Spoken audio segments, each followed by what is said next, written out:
O Moro é a última pessoa que pode falar em coerência, né, Diego? Ele foi juiz da Lava Jato e aceitou ser ministro do presidente Jair Bolsonaro. Depois ele rompe com o Bolsonaro, mas a mulher dele, Rosângela Moro, disse que viu uma coisa só quando olhava para o Moro e para o Bolsonaro.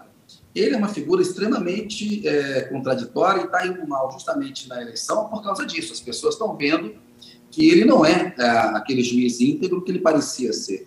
A Vaza Jato mostrou que ele corrompeu a lei processual penal e hoje ele fica, por exemplo, quando o STJ dá uma indenização a favor do ex-presidente Lula e cobra do ex-procurador Deltan Dallagnol, o Moro deseduca a população, porque, para ele, decisão judicial que vale é só que é favorável a ele. Portanto, ele é um posto de contradição, mas essa contradição tem sim apontada pelos críticos do PT e do ex-governador Jair Bolsonaro, porque, de fato, o Alckmin e o Lula disputaram a eleição presidencial em 2006, foram para o segundo turno, travaram debates e trocaram ataques fortes naquela época. E em 2018, o Geraldo Alckmin foi candidato a presidente e criticou muito o PT, inclusive baseado nas apurações da Lava Jato. É que na filiação do Alckmin ao PSB na quarta-feira, ele já lançou vacinas contra isso, dizendo que ele entende que o Lula é quem representa melhor os anseios do povo brasileiro agora, é a esperança, que é um dos motes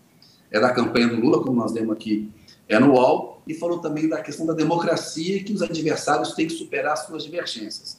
Obviamente, eles foram adversários no passado, mas a ida do Alckmin para a chapa do Lula muda muita coisa, sim. O Moro está errado. O Alckmin, por exemplo, seria um nome que poderia ser apresentado como um candidato à terceira via, porque ele é conservador, ele é um político moderado, e o Alckmin, sim, seria uma terceira via entre o bolsonarismo e o petismo. O Moro não, o Moro é uma segunda via do bolsonarismo, né? O eleitor do Moro, ele comunga dos valores de extrema-direita do presidente Jair Bolsonaro. Então, o Alckmin na chapa do Lula me parece muito inteligente do ponto de vista político para vencer resistências em setores conservadores e vai ajudar a impedir o avanço de figuras dessa chamada terceira via, né? Na terceira via mesmo no Brasil é o Ciro Gomes, né? O Alckmin seria uma terceira via.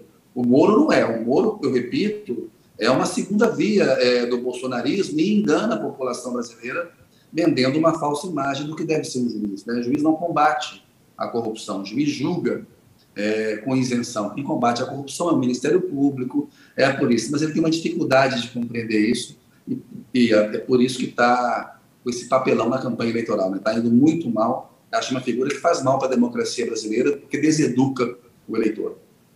Kennedy, a gente está falando aqui sobre o Alckmin compondo a chapa do ex-presidente Lula, seria uma sinalização mais ao centro, à direita, centro-direita, né? E o presidente Jair Bolsonaro escolheu o nome de Braga Neto, que não é exatamente alguém que traga votos, nem faz uma sinalização mais ao centro, ou seja, não vai capitalizar ali, não vai trazer votos para ele. Você acredita que isso é excesso de confiança por parte do presidente Jair Bolsonaro ou é um receio de colocar alguém que possa usurpar o cargo dele ou querer o cargo dele ou puxar o tapete dele eventualmente? Acho que está mais para excesso de desconfiança, como você fala aí na segunda possibilidade. É sabida que a relação entre o Bolsonaro e o vice Mourão é muito ruim. Ao colocar o Braga Neto, ele coloca uma figura que tem se mostrado leal a ele, vai abrir margem para ser criticado também, porque vamos lembrar que o Braga Neto estava na Casa Civil antes de estar no Ministério da Defesa e era o coordenador daquela estratégia desastrosa de resposta à pandemia. Agora, o Bolsonaro, ao colocar um general da reserva como vice, ele procura sinalizar um apoio das Forças Armadas. Eu acho muito ruim para a imagem das Forças Armadas que elas façam parte da política no Brasil, né? Nos Estados Unidos, eles têm uma tradição de profissionalização. Aqui no Brasil, eles têm uma tradição golpista. O Brasil teve uma ditadura durante 21 anos, de 1964 a 1985.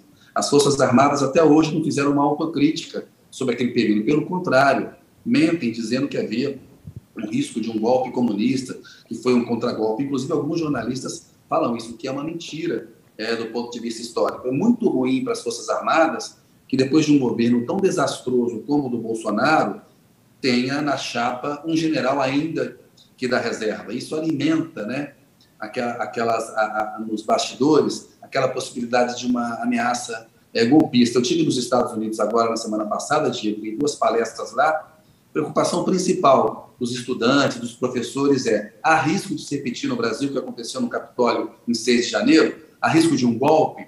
Há risco de uma insurgência? Há risco de não se respeitar o resultado? Além da questão ambiental. Então, quando o Bolsonaro coloca o Braga Neto, ele está arrastando as Forças Armadas para esse desastre que é o governo dele, e apesar de ser notícia que a pesquisa da Datafolha é muito boa para ele, porque dá fôlego a ele no momento em que ele estava muito mal, e isso o ajuda na disputa presidencial, eu não acredito que o Bolsonaro consiga se reeleger por causa da economia e do conjunto da obra. É um governo muito desastroso, ao qual as Forças Armadas, com o Braga Neto, acabam associando a imagem delas, o que é ruim historicamente para o Brasil. Elas deviam procurar uma profissionalização, elas deviam ficar fora da política, né? Não pode haver tutela militar da vida civil. Isso é um trauma no Brasil. Mas, enfim, é o país que a gente tem e a realidade é essa.